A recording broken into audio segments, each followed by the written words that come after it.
पूर्वी लद्दाख में जो हुआ, न वहां कोई हमारी सीमा में घुस आया है,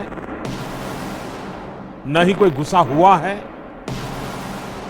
न ही हमारी कोई पोस्ट किसी दूसरे के कब्जे में है। देखिए, प्रधानमंत्री का कल वहाँ पर जाना और हमारे भारत के फौज के सिपाहियों के हौसला उनका ज़रूर बुलंद हुआ होगा प्रधानमंत्री के जाने से, और वहाँ पर ज़ख्मी हमारे अफवाज या फौज के लोगों से मिलना अच्छी बात है। मगर प्रधानमंत्री ने अब वहाँ पर जाकर अपनी गलती या अपना जो गलत बयान दिया था ऑल पार्टी मीटिंग में, प्रधानमंत्री को मालूम हो गया कि उन्होंने देश को गलत बताया था कि ना कोई घुसा है, ना कोई वहाँ पर अंदर है। अगर ना कोई घुसा है, ना कोई घुसा हुआ है, ना किसी हमारे पोस्ट पर कब्जा हुआ है, तो फिर हमारे देश के प्रधानमंत्री को कल क्यों जाना पड़ा वहाँ पर? तो प्रधानमंत्री ने सबसे बड़ा गूफअप किया, सबसे बड़ी गलती की, देश को सच नहीं बताया ऑल पार्टी मीटिंग में। और कल वहाँ पर जाकर उन्होंने ये बता दिया कि हाँ, चीन भारत की सरजमीन पर घुसा हुआ है, दुश्मन है चीन हमारा, हमारी सरजमीन पर घुसा हुआ है, चाहे वो डेप्सांग में हो, चाहे वो पोंगसोंग सू लेक में हो, चाहे गलवान वैली में हो, चाहे हॉट स्प्रिंग पर हो। इन चारों मुकामात पर चीन की फौज भारत की ज़मीन पर घुसी हुई है और प्रधानमंत्री को वहाँ पर जाना पड़ा। दूसरी बात यह है कि प्रधानमंत्री ने अपनी स्पीच में एक बात कही कि हम वो लोग हैं, उन्होंने कृष्ण का हवाला दिया। हम प्रधानमंत्री से ये बताना चाहेंगे कि आप उस देश के प्रधानमंत्री हैं जहाँ पर लोग कृष्ण को भी मानते हैं, राम को भी मानते हैं, अल्लाह को भी मानते हैं, बुद्धा को भी मानते हैं, क्राइस्ट को भी मानते हैं, गुरु नानक को भी मानते हैं, और इस देश में ऐसे लोग भी जो इन तमाम को भी नहीं मानते। हमारी पहचान प्रधानमंत्री भूल गए कि संविधान से है। तो प्रधानमंत्री को इस तरह का बयान देकर ये बताना कि मैं सिर्फ एक ही मज़हब की बात करूँगा, एक ही रिलीजन की बात करूँगा, ये गलत है। और ख़ास तौर से ऐसे मुकाम पर जाकर प्रधानमंत्री को कम से कम इस बात का लिहाज रखना चाहिए था, क्योंकि ये जो भारत की खूबसूरती है ये ना चीन में है, ना किसी दुनिया के किसी देश में है, और ये सब चीज़ सबको जलती है कि भारत में इस तरह की खूबसूरती है। तो मुझे प्रधानमंत्री के अपने भाषण के उस जुमले पर मुझे सख्त एतराज़ है। देखिए, यूपी में जो पुलिस के DYSP के साथ SIs और जो कांस्टेबल मारे गए, ये इसकी की पूरी जिम्मेदारी उत्तर प्रदेश के चीफ मिनिस्टर योगी आदित्यनाथ पर आती है।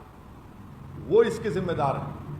उन्होंने जनवरी 2018 में यूपी की विधानसभा में ये कहा था कि हमने 1038 एनकाउंटर किया और 32 को हमने मार दिया, और कहा कि ठोक देंगे। इनकी ये ठोक देने की पॉलिसी की वजह से आज उत्तर प्रदेश के पुलिस के ऑफिसर्स एक क्रिमिनल के साथ एनकाउंटर में मारे गए।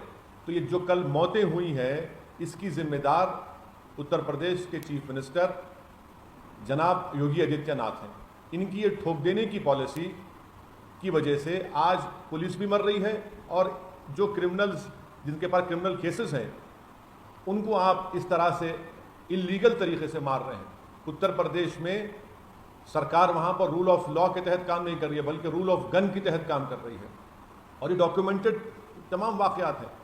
अगर ये रूल ऑफ लॉ को इम्प्लीमेंट करते रहते योगी आदित्यनाथ, तो पुलिस के लोग इतने नहीं मारे जाते। और वो जो क्रिमिनल है जिसका नाम विकास दुबे है, जिसके ऊपर 60 केसेस हैं, आपकी सरकार क्या कर रही थी? कैसे उसको बेल मिली? वो कैसे बाहर फिर रहा था? मैं आज उत्तर प्रदेश के चीफ मिनिस्टर से ये कह रहा हूँ कि आपके लिए पर्सनल चैलेंज है कि आप विकास दुबे को अरेस्ट करेंगे, उसको गोली मारकर उसको ख़त्म नहीं करेंगे। आप उसको आप अरेस्ट करेंगे, स्पेशल कोर्ट बनाकर उस पर एक केस चलाएंगे, और कोर्ट के ज़रिए उसको सख्त से सज़ा दिलवाएंगे। ये जमहूरियत की, डेमोक्रेसी की और रूल ऑफ लॉ की कामयाबी होगी।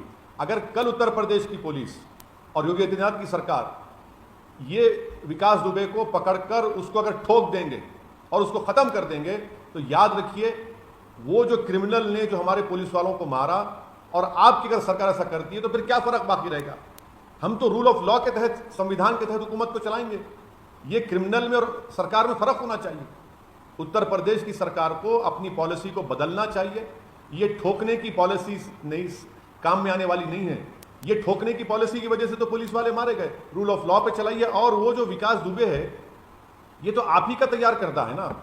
इस फ्रैंकेनस्टाइन को, इस शैतान को तो आप ही लोगों ने साथ ठहर कर बड़े बड़े फोटो लिए, बड़े बड़े तस्वीर लिए। अच्छा, उसके कॉल रिकॉर्ड्स कम से कम जनता की अदालत में रख दीजिए, उसने कितने लीडर्स को कॉल किया। तीसरी बात, अहम बात यह कि हमको पॉलिटिक्स से इन गुंडों को दूर रखना चाहिए। अगर मेरी जात का है तो अच्छा गुंडा है, मेरी जात का नहीं है तो खराब गुंडा है। गुंडा गुंडा होता है, क्रिमिनल क्रिमिनल होता है, उसका ना कोई पॉलिटिक्स से ताल्लुक रहना चाहिए, ना पॉलिटिशियन को उनको एनकरेज करना चाहिए। मैं प्रधानमंत्री से सिर्फ एक ही सवाल करना चाह रहा हूँ, वो अपने पार्टी के कार्यकर्ताओं से बात किए, वो उनके पार्टी का इंटरनल मैटर है, मगर क्या प्रधानमंत्री ये जानते हैं कि उनके इस अनकॉन्स्टिट्यूशनल अनप्लान्ड लॉकडाउन की वजह से देश में 10 करोड़ से ज्यादा नौकरियां चली गई?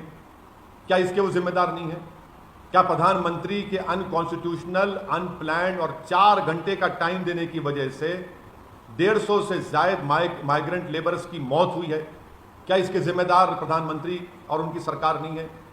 क्या प्रधानमंत्री ने अपने अनप्लान्ड अनकॉन्स्टिट्यूशनल लॉकडाउन की वजह से जो ट्रेन की सर्विस शुरू हुई थी उसमें 55 से ज्यादा सिर्फ 15 दिन में माइग्रेंट लेबरर्स मारे गए, 10 करोड़ के ऊपर नौकरियां चली गई? कौन सी सेवा की आप बात कर रहे हैं? आज करोड़ों लोग बेरोजगार हो चुके हैं और प्रधानमंत्री सेवा की बात कर रहे हैं। अगर प्रधानमंत्री लॉकडाउन को 4 घंटे के बजाय अगर 8 दिन का टाइम देते, 10 दिन का टाइम देते, तो यकीनन इतनी तबाही और बर्बादी नहीं होती। मगर प्रधानमंत्री की वजह से उन्होंने देश को एक खिलौना दे दिया कि थाली बजाओ, लाइट बंद करो, जबकि देश को तैयारी करनी चाहिए थी। आज कोविड की वजह से 18,000 लोग भारत में उनकी मौत हो चुकी है। प्रधानमंत्री को इस बारे में जवाब देना चाहिए। अगर आज वो सेवा की बात कर रहे हैं तो सर फिर आपका फैसला गलत था। आपका लॉकडाउन के लिए 4 घंटे और लॉकडाउन लिफ्ट करने के लिए 4 दिन, ये आपकी अनप्लान्ड पॉलिसी की वजह से आज भारत में 10 करोड़ से ज्यादा लोग बेरोजगार हो चुके हैं और नौकरियां जा चुकी हैं और गरीबी में बहुत ज्यादा इजाफा हुआ है।